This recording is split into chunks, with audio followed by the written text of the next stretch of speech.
எல்லாருமே நோட்டீஸ் பண்ணிருப்பீங்க, இஸ்ரோவோட rocket launch எல்லாமே வந்து ஸ்ரீஹரிகோட்டா லான்ச் பேட்ல இருந்து தான் லான்ச் ஆகுது. இந்த ஸ்ரீஹரிகோட்டா லான்ச் பேடுக்கு ஸ்பெசிபிக்கா ஒரு 3 ரீசன்ஸ் இருக்கு. அது என்னன்னு பார்ப்போம். So first and foremost important reason என்னன்னா எர்த்தோட ரொட்டேஷன் தான். நம்ம எர்த் வெஸ்ட்ல இருந்து ஈஸ்ட் டைரக்ஷன்ல ரொட்டேட் ஆயிட்டு இருக்கு.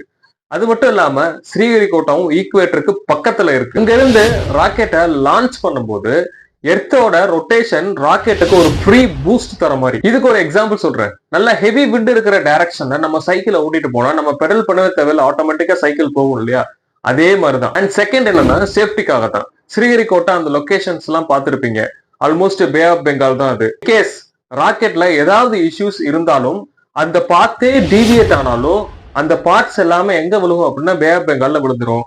இதே வந்து நம்ம வேற இடத்துல இப்ப சப்போஸ் நம்ம குஜராத்ல லான்ச் பண்ணிருந்தோம் அப்படின்னா அது ஈஸ்ட் டைரக்ஷன்ல வரும்போது நம்ம இந்தியாக்குள்ள விழுகிறதுக்கான சான்சஸ் இருக்கு. அதனால இதுதான் மேஜர் ரீசன். இன்னும் நிறைய ரீசன்ஸ் இருக்கு. அது எல்லாமே ஃபுல் வீடியோல யூடியூப்ல பார்ப்போம். இன்னும் நிறைய ஸ்பேஸ் ஓரியன்டட் டெக்னாலஜிஸை 60 செகண்ட்ஸ்ல பார்ப்போம்.